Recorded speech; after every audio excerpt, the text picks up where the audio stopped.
اللہ اکبر اللہ اکبر اللہ اکبر لا الہ الا اللہ اللہ اکبر وللہ الحمد۔ ذی الحجہ کا مہینہ جب شروع ہو جائے تو رسول اللہ صلی اللہ علیہ وسلم کی کچھ ہدایات ہیں اس کے بارے میں۔ آپ صلی اللہ علیہ وسلم نے صحیح حدیث میں فرمایا کہ ما من ایام العمل الصالح فیہا احب الی اللہ من هذه الايام او کما قال صلی اللہ علیہ وسلم، کہ ان 10 دنوں میں اللہ کو نیک عمل بہت زیادہ محبوب ہے۔ تو یہ جو پہلی تاریخ سے لے کے 10 تاریخ تک کے ایام ہیں، ان میں کوئی بھی نیکی کی جائے، روزہ رکھا جائے، تہجد پڑھی جائے، صدقات و خیرات کیے جائیں، یا کوئی بھی نیکی کا بھلائی کا کام کیا جائے تو اس کا ثواب عام دنوں سے زیادہ ملتا ہے۔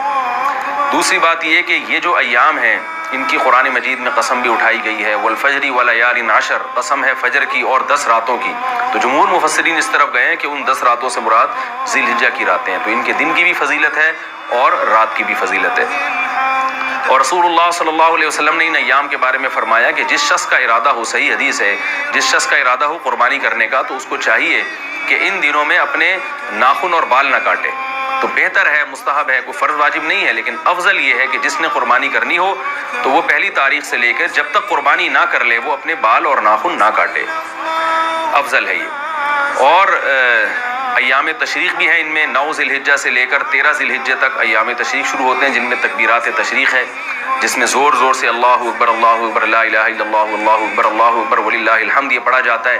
یہ بھی انہی ایام سے منسلک جو ایام ہیں ان کی فضیلت کی بات ہے۔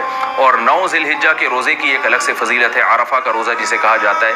9 تاریخ کا روزہ وہ آپ صلی اللہ علیہ وسلم نے اس کی بہت ترغیب دی ہے۔ تو یہ چند احکام تھے جو ان 10 دنوں سے متعلق تھے۔ اللہ تعالیٰ سے دعا ہے کہ ہمیں ان ایام کی جو فضیلت ہے ان کو حاصل کرنے کی اللہ تعالیٰ ہمیں توفیق عطا فرمائے۔ وما علینا الا البلاغ۔